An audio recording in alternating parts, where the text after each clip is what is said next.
माझे नाव आरुषी आहे। ही कथा माझी मुलगी आदिती आणि तिच्या आयुष्याची आहे। मी बिजनौरमधील एका छोट्याशा गावातील आहे। जेव्हा मी विधवा झाली तेव्हा माझ्या आई-वडिलांनी माझे दुसरे लग्न एका पुरुषासोबत लावले, ज्याला आधीच एक मुलगा होता आणि मला एक मुलगी देखील होती। आता माझा मुलगा आणि मुलगी एकाच खोलीत झोपायचे, पण मी सकाळी उठल्याबरोबर माझी मुलगी रोज चादर बदलायची। मग माझ्यापासून गुपचूप जुनी चादर धुवून स्वतः आंघोळ करायला जायची। अनेकदा माझी मुलगी बेशुद्ध पण पडायची। ती दिवसेंदिवस खूप अशक्त होत होती। एके दिवशी सकाळी उठून मी पटकन माझ्या मुलीच्या खोलीत गेली, पण समोरची परिस्थिती बघून लाजेने पाणी पाणी झाली। माझ्या मनातून एकच विनंती निघाली की हे देवा, असा दिवस कोणत्याही आईला दाखवू नकोस, कारण रूममध्ये माझी मुलगी आणि मुलगा। लग्नाच्या 2 वर्षांनीच मी विधवा झाले। त्यावेळी मी 18 वर्षांची होते, कारण माझ्या आईवडिलांनी 16व्या वर्षी माझे लग्न केले होते। मी माझ्या आईवडिलांची एकुलती एक मुलगी होते, पण मला असे वाटायचे की मी त्यांच्यावर खूप मोठे ओझे आहे, जणू काही मी त्यांची मुलगीच नाही। मी जन्माला आल्यानंतर माझ्या आईला ते दुःख वाटले आणि माझ्या वडिलांना तर मुलगा हवा होता, त्यामुळे ते मला नापसंत करत होते। ते माझ्यापासून नेहमी दूर राहत राहिले। त्यांनी माझ्यावर मनापासून प्रेम कधीच केले नाही। ते मला त्यांची मानत नव्हते आणि ते माझ्यावर खूप रागवायचे। काही कौटुंबिक कटकटींमुळे माझे वडील दुसरे लग्न देखील करू शकले नाही, त्यामुळे ते माझा खूप तिरस्कार करायचे, माझ्याशी कठोरपणे बोलायचे आणि म्हणूनच त्यांनी माझे लग्नही लवकर केले। माझे पती सरकारी शाळेत शिक्षक होते। आम्हाला 3 वर्षांची मुलगी देखील होती, पण एके दिवशी शाळेतून येताना त्यांचा अपघात झाला आणि त्यांचा जागीच मृत्यू झाला। तोही मला सोडून गेला। तो दिवस माझ्यासाठी कयामतपेक्षा कमी नव्हता। माझ्यावर संकटांचे डोंगर कोसळले होते। काही दिवसांनी माझ्या सासू-सासऱ्यांनीही मला माझ्या आईवडिलांच्या घरी पाठवले। कदाचित मी त्यांच्यावरही ओझे होती। त्यांनीही मला चांगले मानले नाही। त्यांना वाटले मी एक दुष्ट स्त्री आहे, जणू काही मीच त्यांच्या मुलाला मारलं होतं। मग मी शांतपणे आईवडिलांसोबत त्यांच्या घरी आली। माझ्या आईवडिलांनी पण मला फक्त ओझं समजलं। माझ्या मुलीला मिठी मारून मी एकटीच खूप रडायची। मग काही दिवसांनी माझ्या आईवडिलांनी माझे लग्न एका व्यक्तीशी केले, ज्याला आधीच एक मुलगा होता आणि मला एक मुलगी देखील होती। आम्ही दोघेही सारखेच होतो, त्यामुळेच आमचं लग्न झालं, नाहीतर माझ्यासाठी चांगले स्थळही येत नव्हते। त्याचा मुलगा माझ्या मुलीपेक्षा 1 वर्षाने लहान होता। त्याच्या मुलाचं नाव अभिषेक आणि माझ्या मुलीचं नाव आदिती होतं। आम्ही एकत्र राहू लागलो आणि वेळ असाच जाऊ लागला। लवकरच जेव्हा आदिती 16 वर्षांची झाली आणि अभिषेक 15 वर्षांचा, अभिषेकच्या वडिलांचे निधन झाले। त्यांनी हे जग सोडले। याचा अर्थ माझा दुसरा नवरा नेहमीच आजारी असायचा। त्याला विविध आजारांनी घेरले होते, पण आत्तापर्यंत त्याच्या आजारांसोबत त्यांनी कसेबसे दिवस घालवले होते। त्याच्या जाण्यानंतर घरातील चमक नाहीशी झाली। आमचे स्वतःचे घर होते, त्यामुळे भाड्याची चिंता नव्हती आणि माझ्या घरात छोटेसे किराणा दुकान होते। एके दिवशी आम्ही सर्व झोपलो होतो, तेवढ्यात अचानक खूप मोठा आवाज झाला। माझे हृदय धडधडले। मी खूप घाबरली आणि बाहेर आली। हा आवाज अभिषेकच्या खोलीतून आला होता। मी त्याच्या खोलीकडे धावत गेली। तिथे गेल्यावर मला आश्चर्य वाटले। खोलीचे छत पडले होते। मी घाबरली होती की या छताखाली अभिषेक तर दबला नाही ना। मी जवळ जाऊन पाहिलं तर अभिषेक तिथे नव्हता। तो बाथरूमला जायला उठला असावा। त्याच्या खोलीचे सीलिंग पडल्यामुळे त्याचा जीव वाचला। मी देवाचे आभार मानले की अभिषेकला दुखापत झाली नाही, हे बरे झाले। त्याला काही झाले असते तर मी त्याच्या स्वर्गवासी वडिलांना काय उत्तर दिले असते, पण आता ते छत पुन्हा बनवण्यासाठी आमच्याकडे पुरेसे पैसेही नव्हते। खोलीचा कचरा झाला होता। संपूर्ण छत कोसळले होते आणि आम्ही ते जसे होते तसे सोडले होते। त्यानंतर मी स्वतःसाठी माझ्या अंथरूण स्वयंपाकघरात लावले आणि दोन्ही मुलांना खोलीत झोपायला सांगितले, कारण बाहेर खूप थंडी होती आणि बाहेर कोणीही झोपू शकत नव्हते आणि खोलीत एक बेड आणि एक चारपाई होती, त्याच खोलीत झोपायचे। ही मजबुरी होती। आम्ही काय करू शकतो? एका खोलीत दुकान होते आणि माझ्या नवऱ्याने घरात फक्त 3 खोल्या केल्या होत्या। आमच्या 3 जणांच्या सोयीनुसार खोल्या ठीक होत्या, पण दुकानासाठी एक खोलीही आवश्यक होती। आता आमची मजबुरी होती। आम्ही काय करू? आम्हाला त्याच घरात जगायचे होते। एके दिवशी माझा मुलगा मुलीच्या खोलीत झोपला। मग पहाटे असे काही घडले की मला आश्चर्य वाटले। अभिषेक सकाळी लवकर उठून नाश्ता करायला बसला, पण आदिती अजूनही झोपलेलीच होती। तिला इतका वेळ झोप येत नाही। पण आज ती इतकी वेळ का झोपली होती? ती सकाळी लवकर उठायची, तिला सवय होती, पण आज ती हाक मारून सुद्धा उठत नव्हती. काही वेळाने मी तिच्या खोलीत गेली आणि तिला पाहिले तर ती बेशुद्ध पडल्याचे आढळले. तिला काय झालंय म्हणून मी खूप घाबरली. मी ताबडतोब अभिषेकला जवळच्या डॉक्टरांना बोलवायला सांगितले. डॉक्टर आल्यावर डॉक्टरांनी सांगितले की ती बेशुद्ध झाली आहे. मुलगी खूप कमकुवत आहे, रक्ताची कमतरता देखील आहे. तिला कोणतेही जड काम करायला लावू नका, तिला विश्रांती द्या, तिला फळे, चांगले अन्न वगैरे खायला द्या, ती बरी होईल. जेव्हा आदिती शुद्धीवर आली तेव्हा मी तिच्याकडे गेली आणि मी तिला विचारले की तुला काय झाले आहे? ती म्हणू लागली की असंच बसून मला चक्कर येऊ लागली आणि मी बेशुद्ध पडली. मी माझ्या मुलीला सांगितले की तू आराम कर, मी तुला नाश्ता आणून देते. मी बाहेर जाऊन तिला पाहिले तर ती बसून तीच चादर धुत होती. मी तिला विचारले, ही चादर तू का धुत आहेस? तुला बरे वाटत नाही ना? डॉक्टरांनी तुला आराम करायला सांगितलं आहे. मी तिला ओरडून म्हणाली, इथून उठ, तुझ्या खोलीत जा आणि नाश्ता कर, काहीतरी खा आणि त्याने तू बरी होशील. ती म्हणाली, नको, मला ही चादर धुणे आवश्यक आहे. आपल्या घरात बेडवर घालण्यासाठी एकच तर चादर आहे.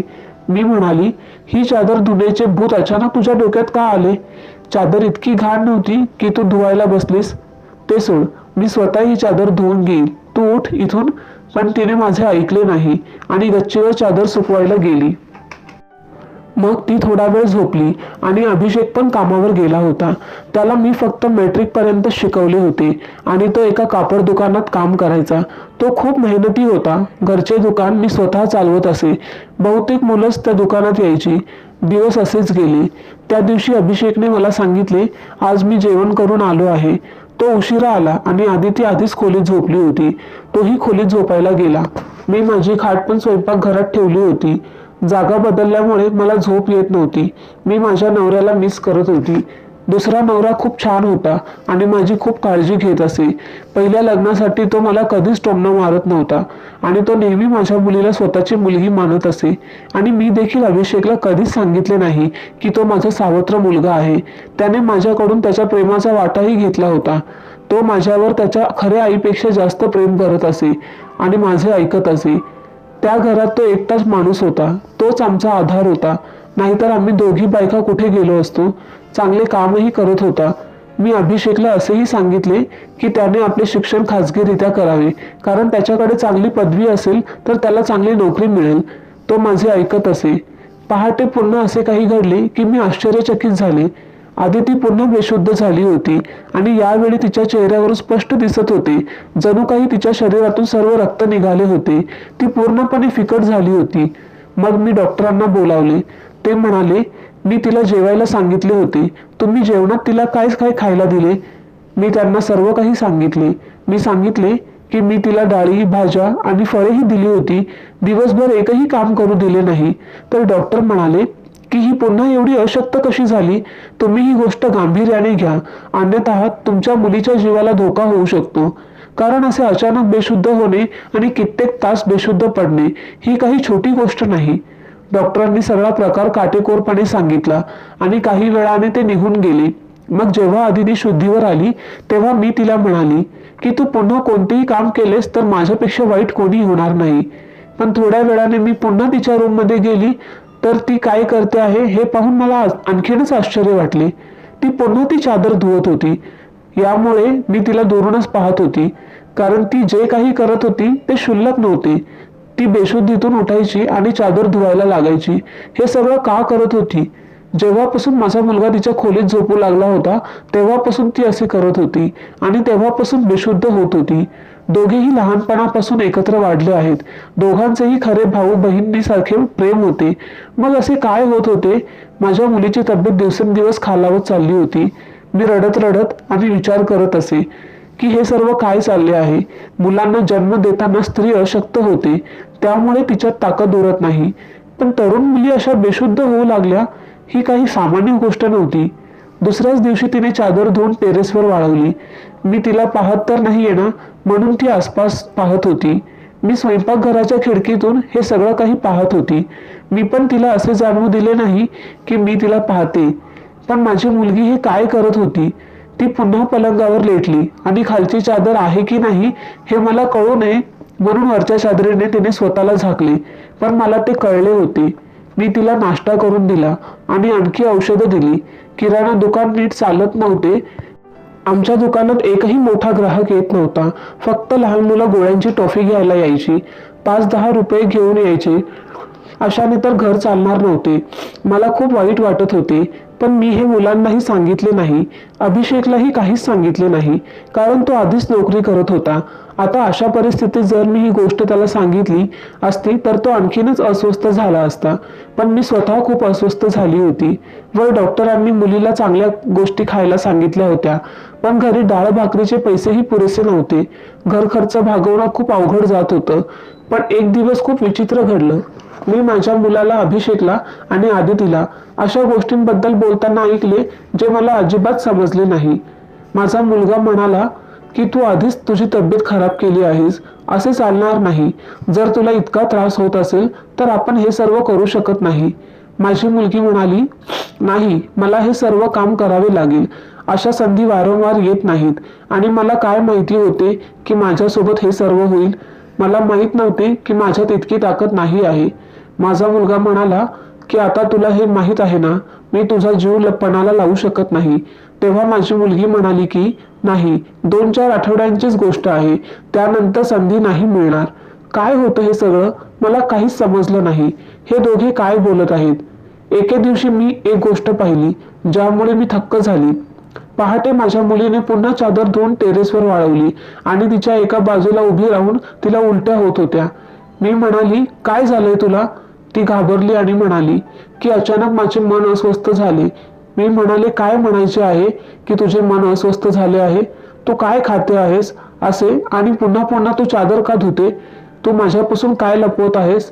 जर मला कळाले की तू असे काही कृत्य केले आहेस त्यामुळे मी आणि तुझ्या वडिलांची इज्जत मातीत मिसळेल तर मी तुला कधीच माफ करणार नाही. माझ्या मुलीला धक्काच बसला. ती म्हणाली, आई, कसल्या गोष्टी बोलतेस? असं काहीच नाहीये जसं तू विचार करते. आज तू चित्रपट पाहिला आहेस का? किंवा कोणीतरी माझ्या विरुद्ध तुझे कान भरले आहेत की तू असे बोलत आहेस? मी असे का करू? आणि जर मी ही चादर धुतली मग काय झालं? चादर घाण झाली होती म्हणून धुतली. तुला माहित आहे की माझी खूप दिवसांपासून तब्येत बिघडली आहे. त्यामुळे औषध घेतल्याने माझे पोटही खराब झाले आहे. मला उलटी झाली तर याचा काही दुसरा अर्थ नाही. माझी मुलगी माझ्याशी असे बोलत होती. मी तिच्या चेहऱ्यावर एक चापट मारली आणि ती जमिनीवर पडली. तेवढ्यात अचानक तिथे अभिषेक सुद्धा आला.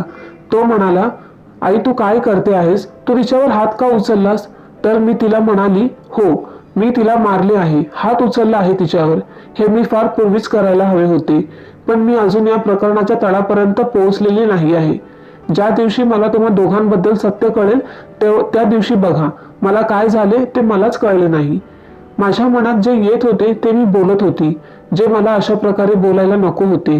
रात्री अचानक माझे डोळे उघडले आणि माझ्या मुलांच्या खोलीची लाईट चालू असल्याचे मला दिसले. त्यावेळी ते काय करत होते ते यावेळी झोपले असायला हवे होते आणि संध्याकाळी ते मला सांगत होते की आज ते लवकरच झोपणार आहेत. मी खोलीच्या जवळ गेली तर ते दोघं फक्त जागेच नव्हते तर काहीतरी बोलत सुद्धा होते.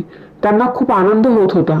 माझा मुलगा म्हणत होता की तू खूप भाग्यवान आहेस. तर मुलगी म्हणू लागली की हो, मी नशीबवान आहे, पण आता उद्या पुन्हा जेव्हा माझी तब्येत खराब होईल तेव्हा आई मला पाहून खूप काळजी करेल.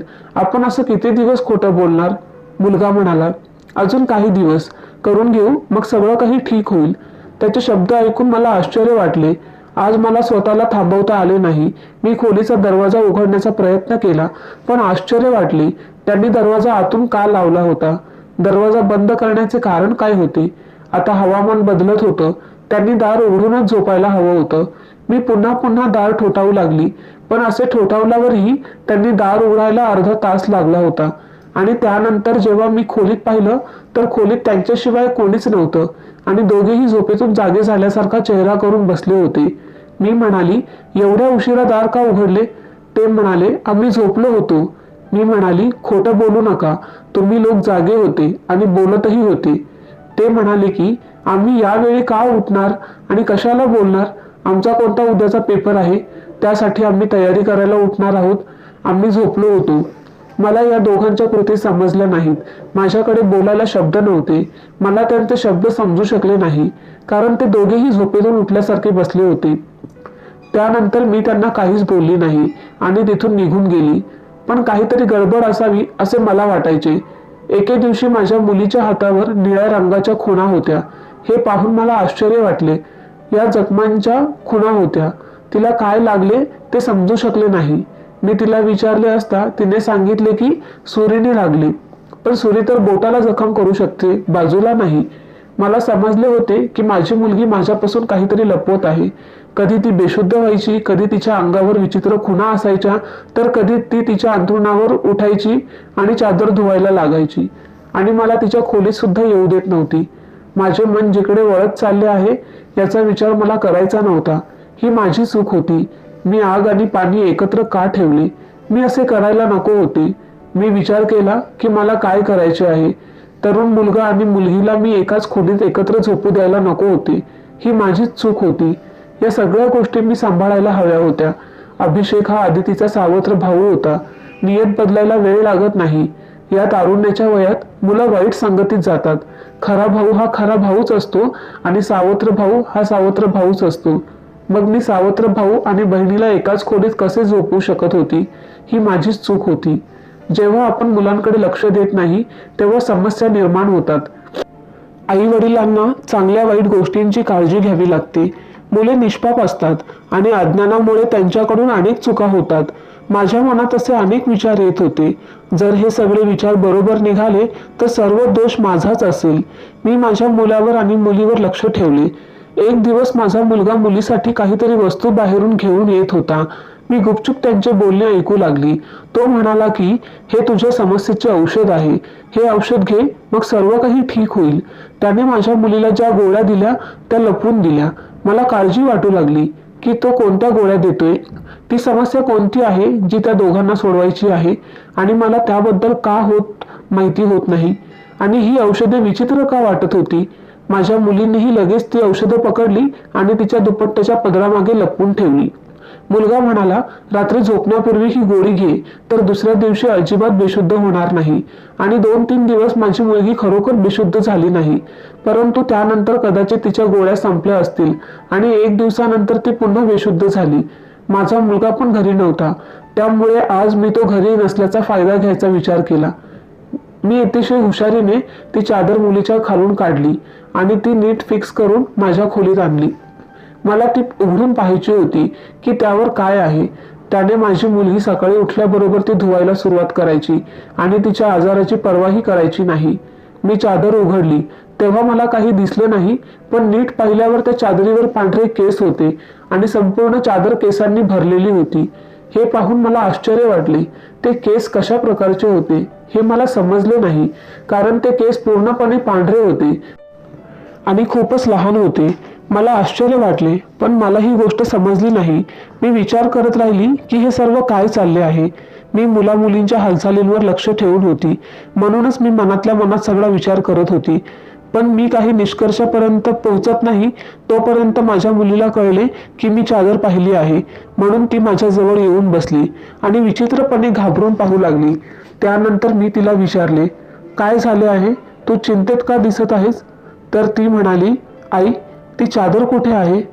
मी धुतली आहे. इतकं बोलताच ती मला सोडून जायला निघाली. तर मी तिचा हात धरून तिला थांबवले आणि मी म्हणाली की त्या चादरवर जे काही आहे ते मी सर्व बघितले आहे. मला सांग, हे सर्व काय आहे? तू इतके दिवस माझ्यापासून काय लपवत आहेस? मी खूप अस्वस्थ आहे. माझ्या डोक्यात खूप वाईट विचार येत आहेत.